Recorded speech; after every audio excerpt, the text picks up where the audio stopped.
Human question को easily समझने के लिए ये उन दोनों में कितनी चीजें कॉमन है। फॉर एग्जाम्पल अगर मैं यहाँ बात करूं, गूगल को समझाता है बर्ट एल्गोरिथम कि भाई देखो इस वक्त ये मांग रहा है ये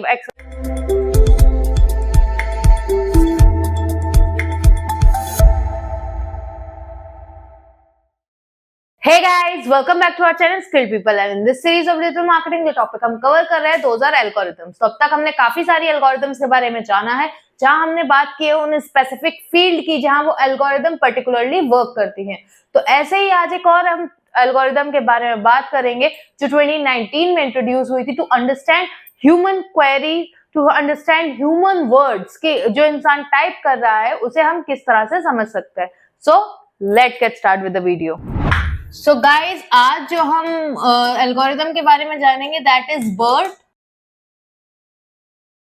ठीक है, ये 2019 में हमारा लाइव हुआ था और इस फुल फॉर्म होता है bidirectional encoder representation from transform. ठीक है, तो ये एक्चुअली एक ऐसा टर्म है जहां हम ये समझते हैं कि एक यूजर जो क्वेरी कर रहा है उस यूजर या ह्यूमन क्वेरी को अंडरस्टैंड करने के लिए ये एल्गोरिथम यूज होती है।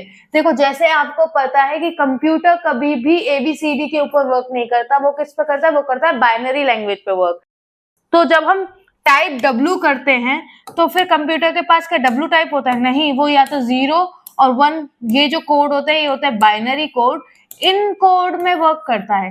तो जब हम W टाइप करते हैं तो कंप्यूटर भी हमें आउटपुट में W देता है, लेकिन यहाँ जो प्रोसेसिंग में वर्क होती है वो होती है बाइनरी लैंग्वेज, मतलब 0 और 1 का ये जो कोड होता है। तो अब क्या है, इसी तरह से जो ये अंडरस्टैंडिंग कोड है यही काम करता है BERT। जो ह्यूमन सर्च करता है इन द नॉर्मल लैंग्वेज, जैसे how to do XYZ, how to do DIY, how to create a new profile, how to create new Instagram ID, या कुछ भी हम XYZ कुछ भी सर्च करें related to business, related to information, हम type करते हैं इंग्लिश में।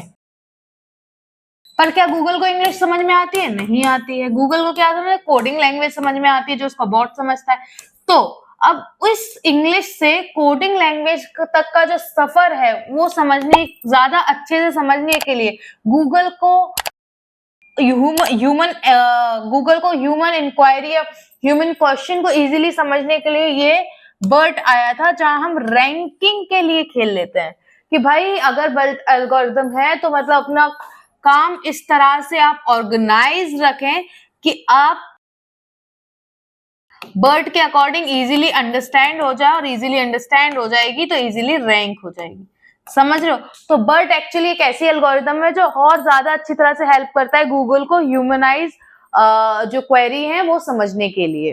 ये जो BERT होता है ना, वो काम क्या करता है, वो हेल्प करता है गूगल को डिकोड करने में ह्यूमन लैंग्वेज की। भाई ह्यूमन ने अपनी XYZ लैंग्वेज में क्या लिखा है, वो XYZ लैंग्वेज आपको HTTPS की कोडिंग में मिल सकती है, CSS की कोडिंग में मिल सकती है। ठीक है, दूसरा ये हेल्प करता है गूगल को समझने के लिए कि रीडर या यूजर ने भी जो भी सर्च इंटेंट दिया है, जो भी सर्च किया है, और कंटेंट जो भी उससे रिलेटेड पूरे ब्राउजर पर, सर्च इंजन पर जो भी प्रोवाइडेड है, उनमें क्या रिलेशन है। ठीक है, मतलब जो यूजर ने सर्च किया है वो जो आपका गूगल पर या किसी भी और सर्च इंजन में प्रोवाइड है कंटेंट, उन दोनों में कितनी चीजें कॉमन है। फॉर एग्जांपल अगर मैं यहाँ बात करूं बेस्ट रेस्टोरेंट की, तो बेस्ट रेस्टोरेंट में पूरा आ जाता है about every single restaurant in the world. Best restaurant, best के अंदर सब आ जाता है। लेकिन अगर मैं इसे थोड़ा और स्पेसिफिक कर दूं इन एशिया, तो एशिया के बेस्ट रेस्टोरेंट की लिस्ट आ जाएगी। फिर मैं इसे और स्पेसिफिक कर दूं इन इंडिया, और स्पेसिफिक आ जाएगी इन उत्तर प्रदेश, और स्पेसिफिक आ जाएगी इन आगरा, और स्पेसिफिक आ जाएगी इन सिकंदरा, और स्पेसिफिक आ जाएगी। तो ये क्या है, ये है यूजर की सर्च क्वेरी। उसने क्या मांगा है, उसने मांगा है बेस्ट रेस्टोरेंट इन एशिया भी, इन वर्ल्ड भी, इन इंडिया, यूपी, आगरा, इन सिकंदरा, सब जगह। तो ये तो हो गई यूजर की क्वेरी। अब इससे रिलेटेड जो भी कंटेंट है, जो भी लिस्ट है अलग अलग जो सेमिनार्स होते हैं, अलग अलग जिस भी तरह की रिसर्चेज होती है, जिस भी तरह के कंपटीशन होते हैं, रैंकिंग प्रोसीजर होते हैं, उन हिसाब से जो भी डाटा वेबसाइट्स पर या जो भी डाटा ऑल ओवर इंटरनेट पे कहीं भी प्रोवाइडेड है वो बर्ट के अकॉर्डिंग है आने दिखने लगेगा। भाई इंडिया में पूछोगे तो इंडिया के हिसाब का, वर्ल्ड में पूछोगे तो वर्ल्ड के हिसाब का। तो यहाँ क्या है, बेस्ट रेस्टोरेंट तो कॉमन है ना, ये कीवर्ड तो बेस्ट रेस्टोरेंट कॉमन है। अब इन आगरा, इन एशिया, यहाँ चीजें जाके समझनी हो जाती हैं कि भाई हम स्पेसिफिकली किस जगह की बात कर रहे हैं। तो बट यही हेल्प करता है कि यूजर क्या सर्च कर रहा है वो इजीली समझने की हेल्प कर देता है, डिकोड कर देता है वो लैंग्वेजेस को कि भाई गूगल आपको क्या रिजल्ट देना है, यूजर क्या मांग रहा है और आपको क्या रिजल्ट देना है। क्योंकि बेस्ट रेस्टोरेंट्स तो बहुत होंगे, अगर वर्ल्ड में देखे जाए तो अलग सिनेरियो होगा रैंकिंग का, एशिया में देखा जाए अलग सिनेरियो होगा, इंडिया में देखा जाए अलग सिनेरियो होगा। लेकिन अब यूजर क्या कहना चाहता है स्पेसिफिकली, ये बात आपको बर्ट समझाता है, वो बिल्कुल डिकोड करके दे देता है, इजीली करके दे देता है लैंग्वेज को, और फिर गूगल उस तरह से आपको कंटेंट प्रोवाइड कर देता है। तो टेक्निकली जो बर्ट काम करता है वो आपको वर्ड, जो भी शब्द है या जो भी कीवर्ड है उसके रिलेशन, उनकी सर्च, उनके कॉन्टेक्स्ट, उनका कंटेंट का रिलेवेंसी, ये सब समझाता है। ठीक है, तो इसलिए ये बहुत इजीली हेल्प करता है आपकी गूगल पे रैंक करने के लिए। ठीक है, दूसरा ये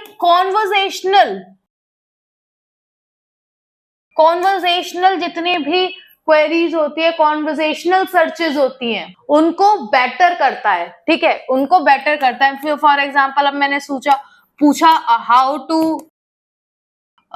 डू डिजिटल मार्केटिंग। ठीक है, पहले मैंने ये बताया, उसने आंसर दे दिया कि भाई तुम ये पूछ रहे हो, ये अलग अलग स्पेसिफिक आंसर आ गए।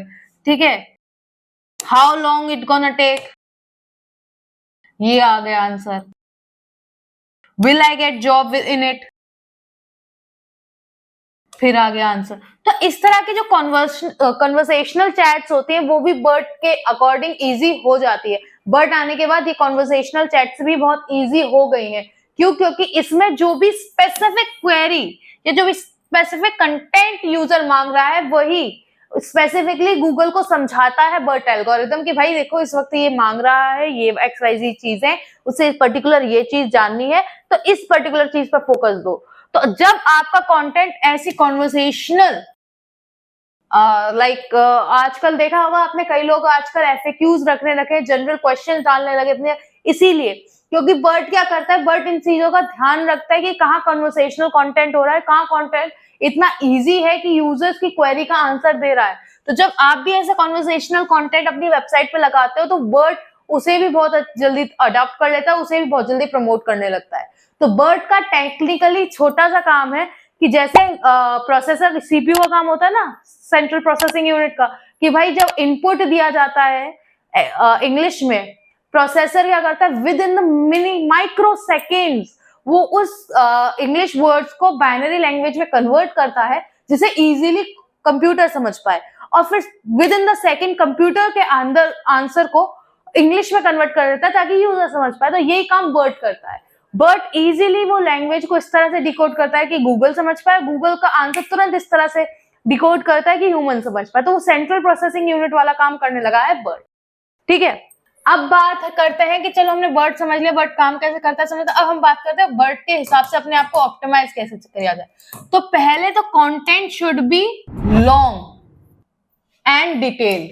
कंटेंट लॉन्ग होना चाहिए, डिटेल्ड होना चाहिए। ऐसा नहीं पूरा ऐसे लिखना है, एक अच्छा, बहुत छोटा सा नहीं, बहुत अच्छा कंटेंट लिखियो और डिटेल्ड होना चाहिए, इंफॉर्मेटिव होना चाहिए। अगर आप एक पैरा लिख रहे हो तो उस पैरा के अंदर every line should contain some value. ठीक है, कोई वैल्यू, कोई इंफॉर्मेशन हर लाइन को कंटेन करनी चाहिए। ठीक है, दूसरा कीवर्ड स्टफिंग मत करो। अब आप ये सोचो कि हम अपना कीवर्ड भर देंगे तो बर्ट को, अगर आप ये सोचो कि अगर हम अपने कंटेंट में कीवर्ड ही भरते रहेंगे तो जब भी कोई यूजर सर्च करेगा वो कीवर्ड तो बर्ट की एल्गोरिथम ट्रिगर होगी और हमारा कीवर्ड दिखेगा। नहीं, ऐसा नहीं होता। मैंने अभी आपको बताया कि आप क्या सर्च करना चाहते हो, ये बर्ट समझता है, फिर गूगल को आगे पुश करता है। जब आप कीवर्ड स्टफिंग करोगे तो बर्ट को ये बात अलर्ट लगेगी और वो गूगल को बोल देगा कर दो ब्लॉक। ठीक है, तो कीवर्ड स्टफिंग नहीं करनी है हमें लॉन्ग इंफॉर्मेटिव वैल्यूड कंटेंट लिखना है। ठीक है, और मेक इट नेचुरल कंटेंट लिखना है, एकदम हैवी हाई-फाई लैंग्वेज नहीं लिखनी है, बिल्कुल जेनजी वोकैब भी यूज नहीं करनी है। ऐसी वोकैब यूज करो कि if I am not a good reader तो मैं भी उसे इजीली समझ पाऊं। मेरी वोकैब अगर इंग्लिश की इतनी वास्ट नहीं है तब भी मैं उस चीज को समझ पाऊं, एक नेचुरल टोन में। हम वहां किसी को इम्प्रेस नहीं करने गए हैं, हम करने गए हैं वहां यूजर को या फिर गूगल को अपने बिजनेस के बारे में इंफॉर्मेशन बताने, अपने बिजनेस का प्रमोशन करने। तो हाई फाई एकदम टॉप नॉच इंग्लिश लिखने की या टॉप नॉच हिंदी लिखने की जरूरत नहीं है, बिल्कुल ही सामने वाले को समझ में नहीं आया। नेचुरल लैंग्वेज लिखो जिसमें हम बात करते हैं, जिसमें कॉन्वर्सेशन इजीली हो पाती है। तो guys this is all about the BERT algorithm जो 2019 में आपको इंट्रोड्यूस किया गया था। होपफुली आपको इससे रिलेटेड कोई भी क्वेश्चन क्वेरी ना हो, अगर है भी do let me know in the comment box. इससे पहले जो भी मैंने एल्गोरिथम समझाए हैं do check it all out. अगर उनमें भी आपको कोई क्वेश्चन करे again let me know in the comment box. And for more such informational videos like share subscribe and obviously hit the bell icon.